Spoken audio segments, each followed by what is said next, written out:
भगवान शिव ने बताया कि कलयुग की स्त्रियां किस श्राप के कारण पराये पुरुषों में रत रहती है। मित्रों, एक बार देवी पार्वती भगवान शिव जी को मिलने आती है और कहती है, हे स्वामी, आज मैं मृत्यु लोक पर भ्रमण कर रही थी, तब मैंने देखा कि कई स्त्रियां अपने पति को धोखे में रखकर पराये पुरुषों में रत रहती है। हे प्रभु, मैं जानना चाहती हूँ वह कौन सा श्राप स्त्रियों को कलयुग ने दिया था जिस कारण से स्त्रियां आज उन्मत्त होकर जी रही है। हर दूसरी स्त्री पति या पिता को धोखे में रख रही है तथा स्वेच्छाचारिणी बन रही है। हे प्राणनाथ, कृपा करे और मेरी इन आशंकाओं को दूर करे। तब मित्रों, भगवान शिव कहते हैं, हे देवी पार्वती, आज आपने जो कलयुग की स्त्री के विषय में प्रश्न किए हैं वह एक अटल सत्य है। ये कलयुग के कली पुरुष का श्राप है जिसकी कथा मैं आपको आज सुनाता हूँ।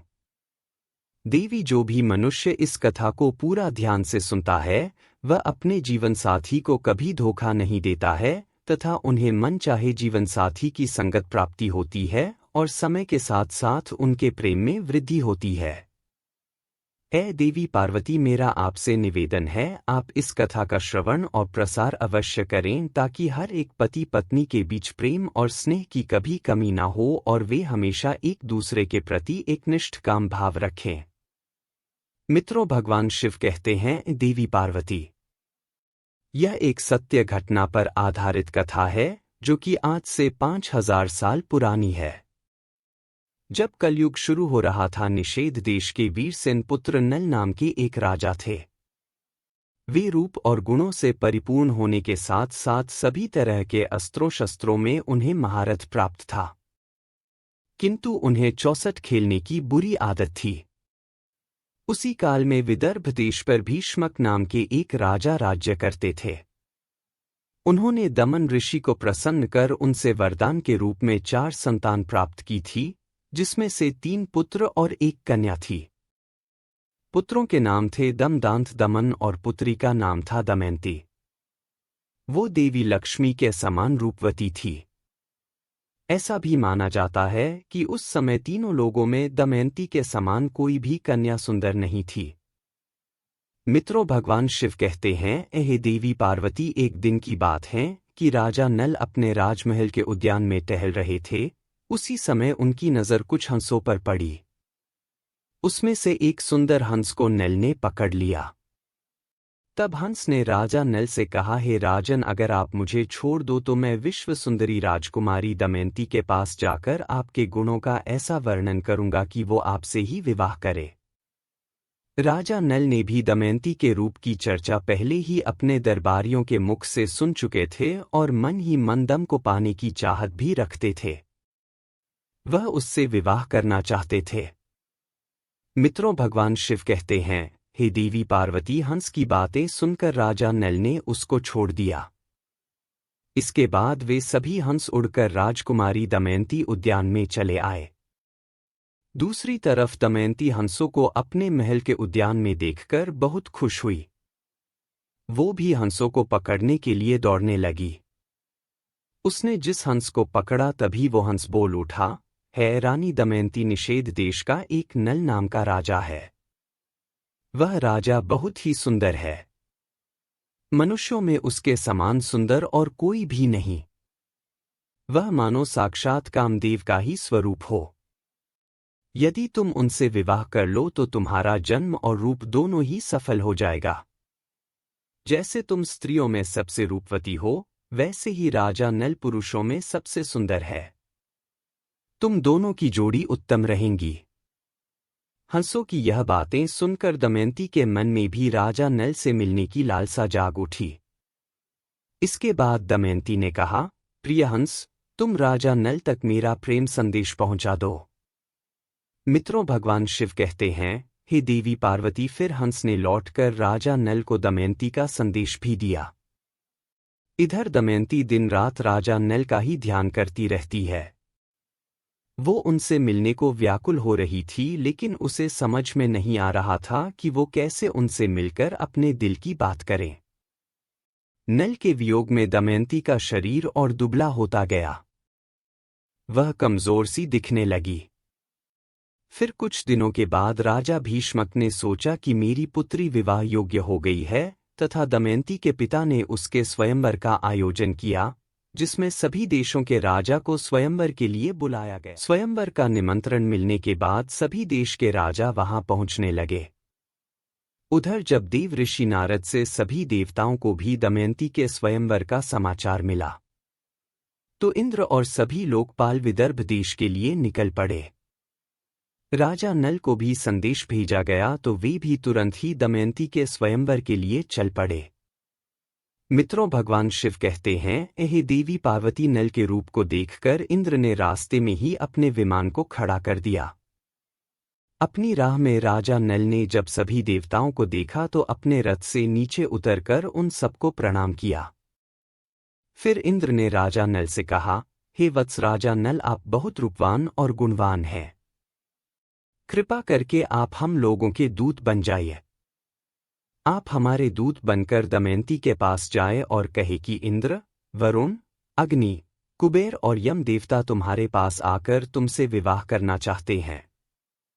इनमें से तुम जिसे चाहो उस देवता को अपना पति स्वीकार कर लो।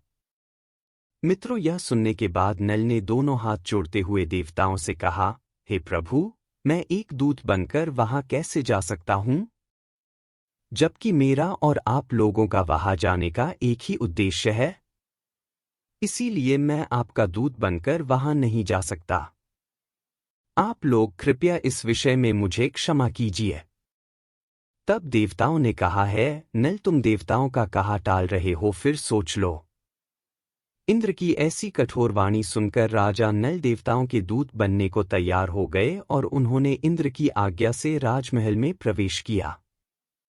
तब दमयंती और उसकी सहेलियां भी नल के रूप को देखकर मुग्ध हो गई और शर्म के मारे कुछ ना बोल पा रही थी। तब नल ने कहा, मैं यहाँ देवताओं का दूत बनकर आया हूँ। हे दमयंती, स्वर्ग के देवता तुम्हारे साथ विवाह करना चाहते हैं। तुम किसी भी एक देवता को चुन लो और विवाह कर लो, यही संदेश लेकर मैं तुम्हारे पास आया हूँ। प्रभाव से मैंने तुम्हारे महल में प्रवेश किया था, इसलिए मुझे कोई देख नहीं पाया। मैंने तुमसे देवताओं का संदेश कह दिया है। अब तुम्हारी जो इच्छा हो वो करो। तब मित्रों, भगवान शिव कहते हैं, हे देवी पार्वती, दमयंती ने बड़ी ही श्रद्धा के साथ देवताओं को प्रणाम किया और मंद मुस्कान के साथ कहा, स्वामी, मैं तो आपको ही अपना सर्वस्व मानकर खुद को आपके चरणों में सौंपना चाहती हूँ। जिस दिन से मैंने हंसों की बात सुनी है, तब से मैं आपके लिए व्याकुल हूँ। आपके लिए ही मैंने राजाओं की भीड़ इकट्ठी की है। यदि आप मुझ दासी की प्रार्थना अस्वीकार कर देंगे तो मैं जहर खाकर मर जाऊंगी। दमयंती के मुख से ऐसी बातें सुनकर राजा नल ने कहा, हे देवी, जब बड़े बड़े लोकपाल देवता आपसे विवाह करना चाहते हैं, तो फिर आप मुझे मनुष्य से क्यों वरण करना चाहती हैं? मैं तो इन देवताओं के चरणों की धूल के बराबर भी नहीं। आप उन्हीं में से किसी एक से विवाह कर लीजिए। देवताओं का अप्रिय करने पर इंसान की मृत्यु भी हो सकती है।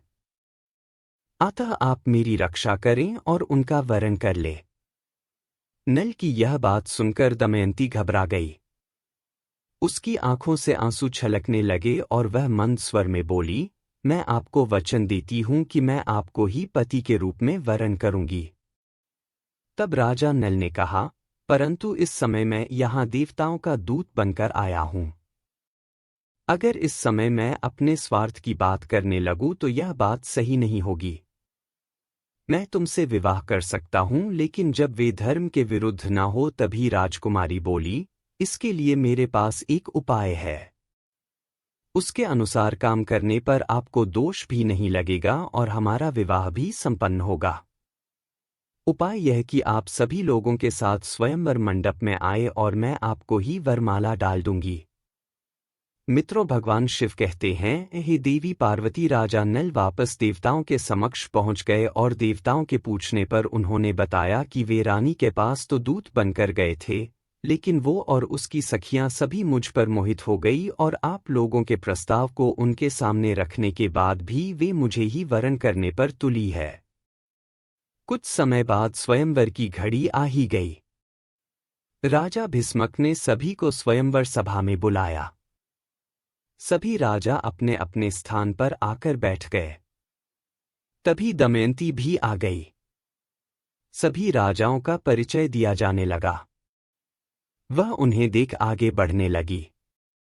तभी इसी कतार में दमयंती को एक ही स्थान पर नल के समान हूबहू दिखने तथा वैसे ही वेशभूषा वाले 5 राजकुमार खड़े दिखाई दिए। तब वह हैरान हो गई और मन ही मन विचार करने लगी कि इन 5 में से राजा नल को कैसे पहचानूं।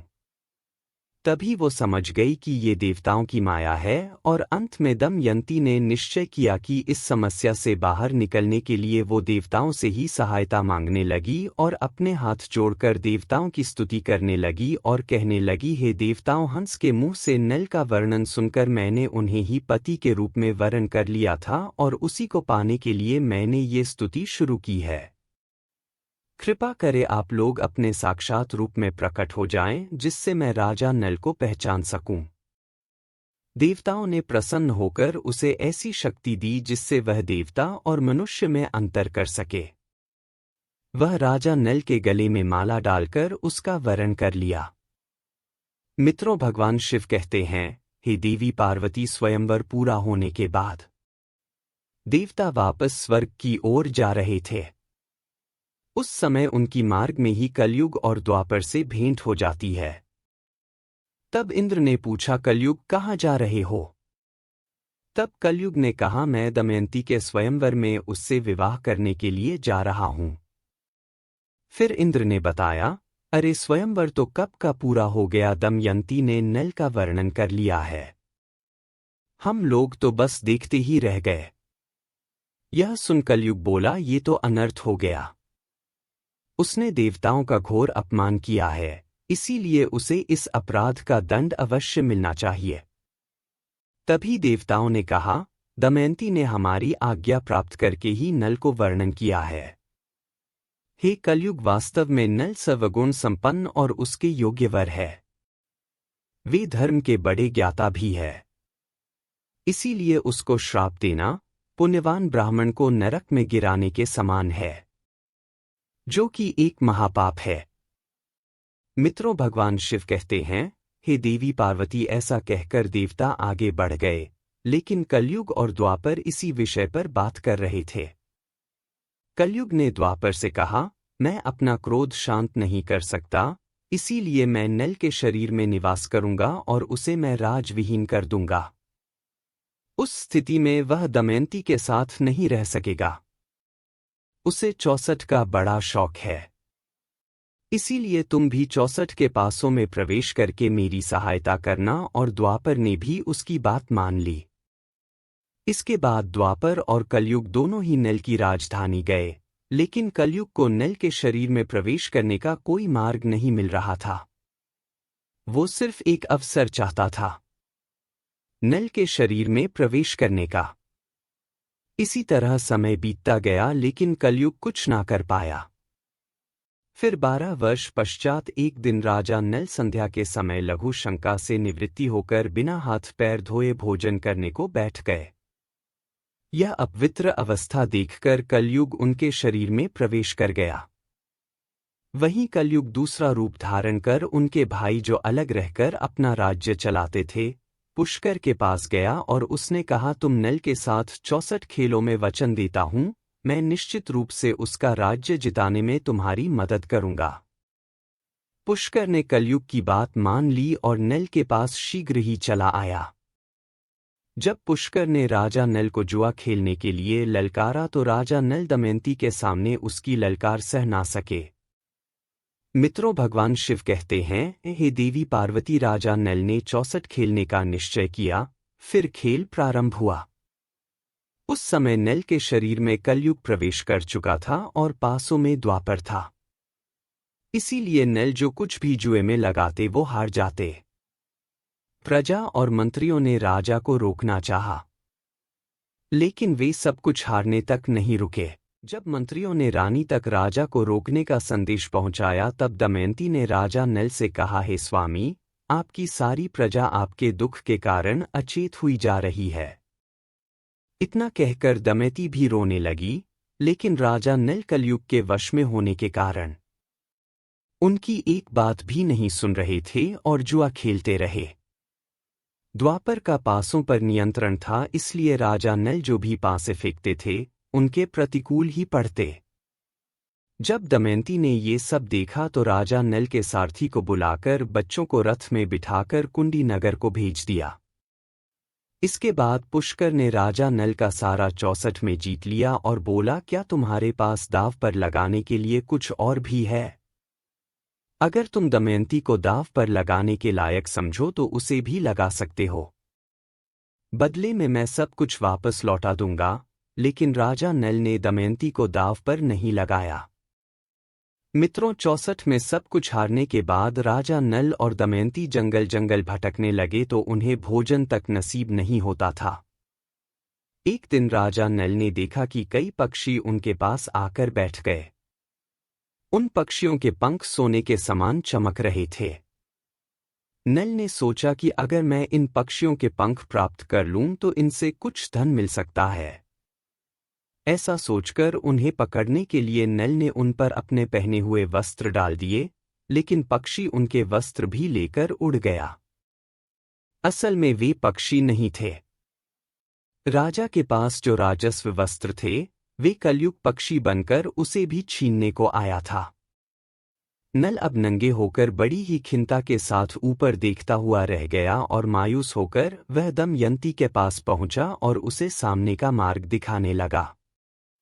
दमयंती, तुम देख रही हो, यहां बहुत से रास्ते हैं। अवंती की ओर जाता है। दूसरा पर्वत होकर दक्षिण देश को सामने विंध्याचल पर्वत है।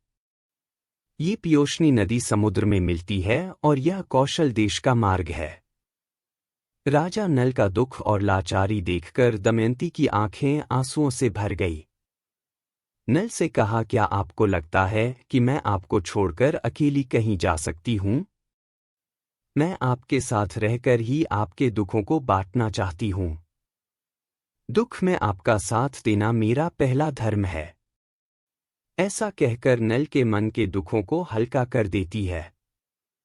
उस समय नल के शरीर पर एक भी वस्त्र नहीं था और न ही जमीन पर सोने या बैठने के लिए कोई वस्त्र थे। मित्रों, भगवान शिव कहते हैं, हे देवी पार्वती, नल और दमयंती के साथ कलयुग ने अपना क्रोध इस प्रकार से निकाला। फिर संध्या समय वे दोनों वहीं पर ही सो गए। कुछ समय बाद नल गहरी सोच में पड़ गया और मन ही मन कहता है कि ये मुझसे बड़ा प्रेम करती है। प्रेम के कारण ही उसे इतना दुख झेलना पड़ रहा है। फिर राजा नल ने सोचा कि इसे छोड़कर चला जाऊं तो संभव है कि इसे इन दुखों से राहत मिल जाए और यह चलते चलते अपने पिता के राज्य को चली जाए। यह सोचकर उसने दमयंती की साड़ी को फाड़कर अपना शरीर ढक लिया। दमयंती गहरी निद्रा में थी और नल उसे छोड़कर निकल गए। दरअसल शरीर में कलयुग का प्रवेश होने के कारण राजा नल की बुद्धि नष्ट हो गई थी। इसीलिए वे अपनी पत्नी को वन में अकेला छोड़कर वहां से चले गए। जब दमयंती की नींद टूटी तब उसने देखा कि राजा नल वहां नहीं है। यह देख वह चौंक गई और राजा नल को पुकारने लगी।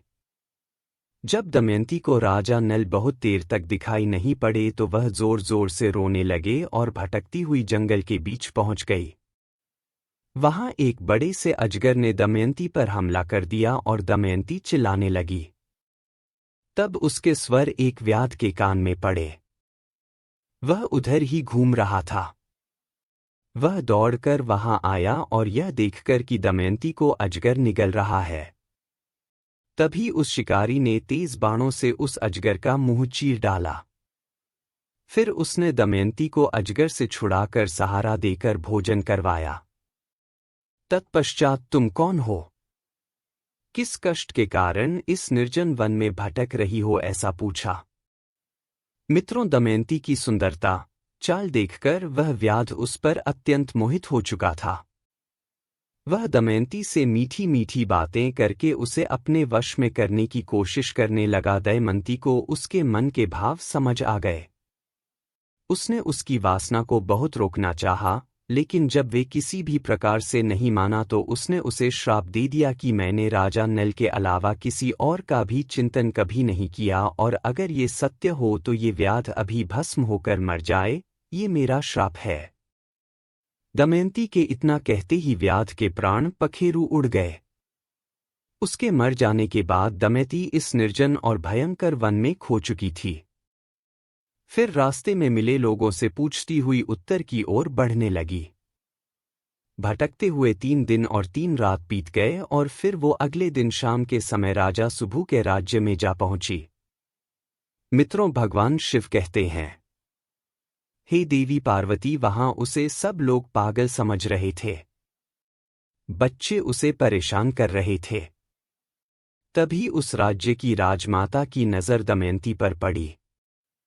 राजमाता ने अपनी दासी से कहकर उसे अपने पास बुलवा लिया और उससे पूछा, हे सुंदरी, तुम कौन हो और ऐसे घूमते हुए तुम्हें डर नहीं है? तब दमयंती ने कहा, मैं एक पतिव्रता स्त्री हूं, मैं कुलीन हूं और राजा की धर्म पत्नी हूं। तब रानी ने कहा, ठीक है, तुम महल में ही रह जाओ। तब दमयंती ने कहा कि मैं यहाँ रह तो जाऊंगी, पर मेरी 3 शर्तें हैं। मैं झूठा नहीं खाऊंगी, कभी भी पैर नहीं धोऊंगी और पर पुरुष से बात नहीं करूंगी। तब राजमाता कहती है, हाँ ठीक है, तुम्हारी शर्तें मंजूर है। मित्रों, भगवान शिव कहते हैं, हे देवी पार्वती।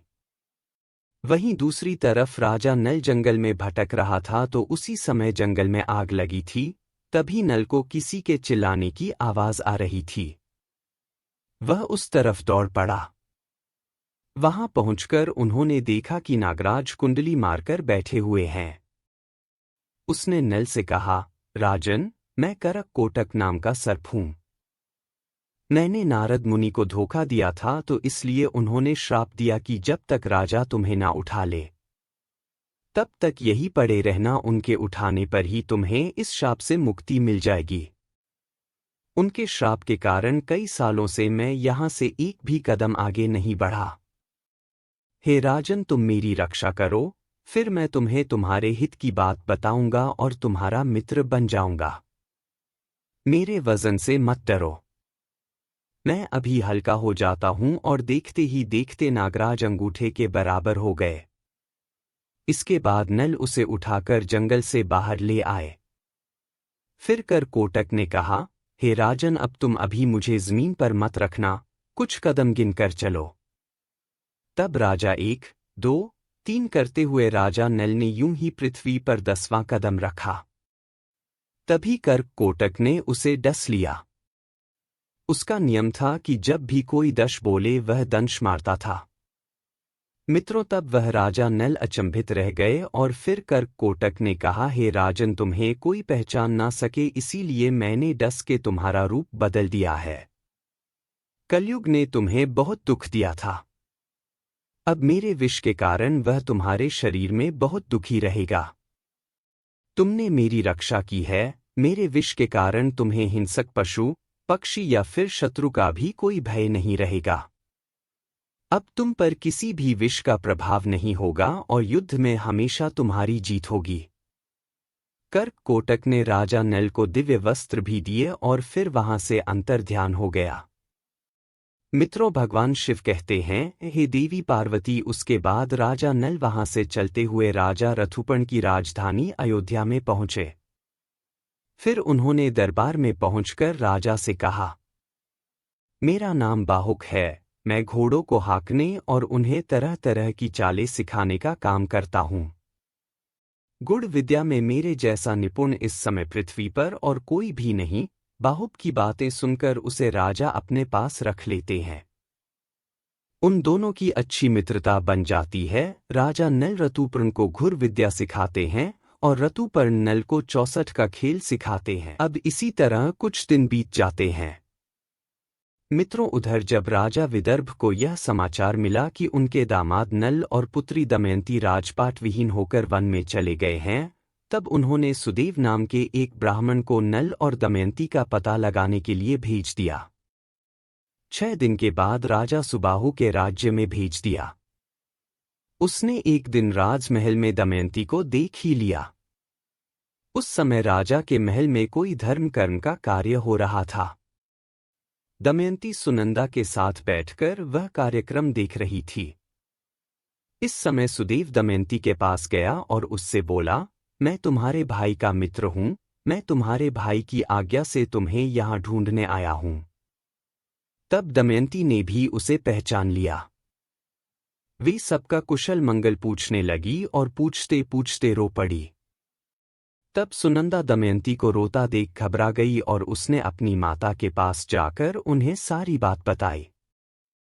राजमाता तुरंत अपने महल से बाहर निकलकर आई और ब्राह्मण के पास जाकर पूछने लगी, हे सुदेव, ये किसकी पत्नी है, किसकी पुत्री है?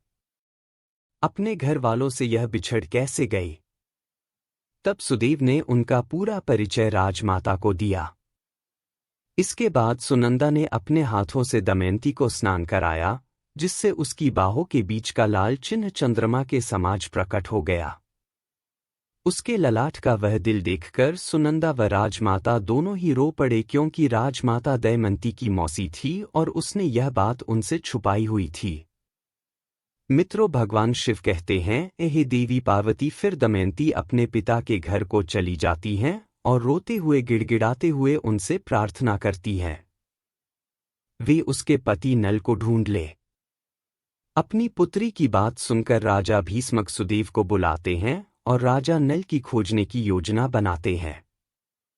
उस समय दमयंती सुदेव से कहती हैं, हे सुदेव, हो सकता है कि मेरे पति शर्म के मारे तुमसे ना मिले और गुप्त रहकर अपना जीवन व्यापन कर रहे होंगे। तब तुम उनसे कहना कि वह रे मेरे प्यारे छलिए, तुम मेरी साड़ी में से आधा वस्त्र फाड़कर चले गए। आपकी दासी उसी अवस्था में आपका इंतजार कर रही है।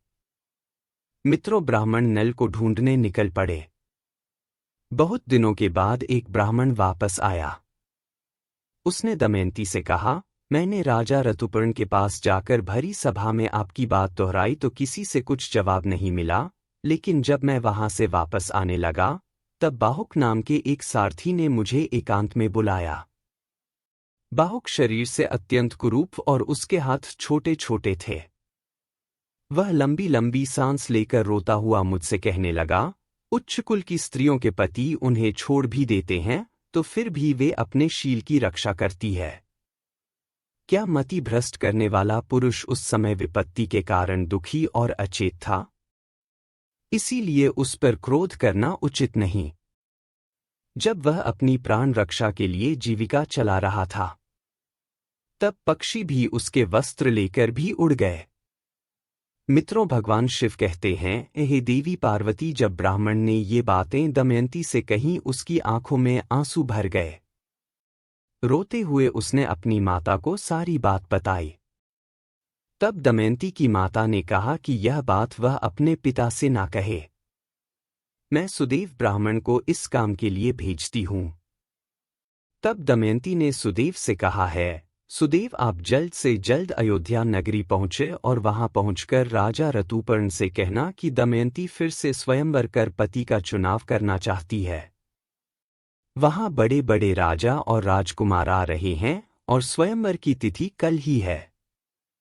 इसीलिए अगर आप पहुंच सके तो वहां चले जाइए। जीने अथवा मरने का किसी को पता नहीं है। इसीलिए राजकुमारी दमयंती कल शाम से पहले ही पति का वर्णन करेगी। यह बात सुनकर सुदेव अयोध्या गए और उन्होंने राजा ऋतुपर्ण से यह सब बातें बता दी। सुदेव की बातें सुनकर राजा ने बाहुक को बुलाया और कहा, हमें जल्द से जल्द विदर्भ देश में पहुंचना है। मित्रों, ऐसी बातें सुनकर जैसे नल का कलेजा ही फट गया और उसने सोचा कि यह संभव नहीं है कि दमयंती दूसरा विवाह करना चाहती है। फिर नल और ऋतुपूर्ण शीघ्रता से रथ में बैठकर विदर्भ में आते हैं। घोड़ों की चाल से दमयंती को पता लग जाता है कि हो ना हो इस रथ का सारथी स्वयं राजा नल ही है। जब उसने खिड़की से बाहर झांक कर देखा तो एक कुरूप व्यक्ति घोड़ों की सेवा कर रहा था। दमयंती को पता लग गया कि वही राजा नल है। वह दौड़ते हुए उनके पास गई और उसे गले से लगा लिया। तभी बाहुक ने कर्क कोटक नाग के जो वस्त्र पहने हुए थे उसे उतार दिए और पत्नी के सच्चे प्रेम के कारण कलयुग का असर समाप्त हो गया, जिस कारण से वह राजा नल के शरीर से बाहर आता है और दमयंती का पति के प्रति प्रेम भाव देखकर उसे अत्यधिक घृणा हो जाती है। वहीं राजा नल भी अपने पूर्व रूप में वापस आ जाते हैं। मित्रों, भगवान शिव कहते हैं, हे देवी पार्वती, किंतु अभी भी द्वापर युग का काल थोड़ा शेष था, जिस कारण से कलयुग नल और दमयंती को अपने वशीभूत नहीं कर पाया और उसने क्रोध होकर दमयंती को श्राप दिया कि हे दमयंती, आज तो तुम मेरे वशीभूत नहीं हो पाई, अपितु मैं कलयुग की नारियों को यह श्राप देता हूँ।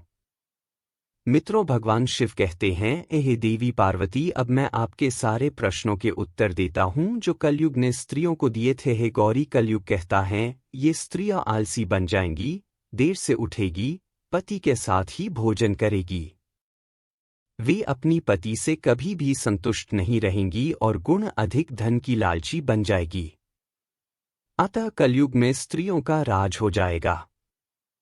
हर घर की पुत्रवधू काम के लिए घर से बाहर जाएगी, धन की प्राप्ति होने सवेचाचारिणी बन जाएगी, उन्हें पति से ज्यादा पराये पुरुष अधिक पसंद होंगे, वे सही समय पर विवाह नहीं करेंगी तथा स्त्री को जो मां बनने का वरदान मिला है उसका भी अपमान करेगी और स्वयं बच्चे को जन्म देना नहीं चाहेगी। हे पार्वती, कलयुग की स्त्री कम वस्त्र परिधान करेंगी, उनका प्रेम भी झूठा होगा, बाल कटवाएगी, ठीक से बच्चों और परिवार की परवरिश नहीं करेंगी तथा अपने घर के वृद्ध लोगों को घर से बाहर निकाल देगी। हे गौरी, कुंवारी कन्या जो कि स्वयं देवी का स्वरूप है, वह भी विवाह से पहले गर्भवती हो जाएगी, उनका पूजा पाठ में मन नहीं लगेगा, केवल दिखावे के लिए ईश्वर की पूजा करेंगी। किंतु जो लोग धर्म का पालन करते हुए ईश्वर का नाम स्मरण करते हैं, उन्हें मुक्ति मिल जाती है। जो स्त्री पति और ईश्वर सेवा सच्चे मन से करती है, वह देवी समान पूजनीय रहेंगी, उन पर मेरा आशीर्वाद सदैव बना रहता है। अगर यह कथा आपको अच्छी लगी तो कमेंट में जरूर बताएं। वीडियो को लाइक करें, परिवार के साथ शेयर करें और कमेंट में हर हर महादेव जरूर लिखें। साथ ही चैनल को सब्सक्राइब करें। आप सभी का धन्यवाद।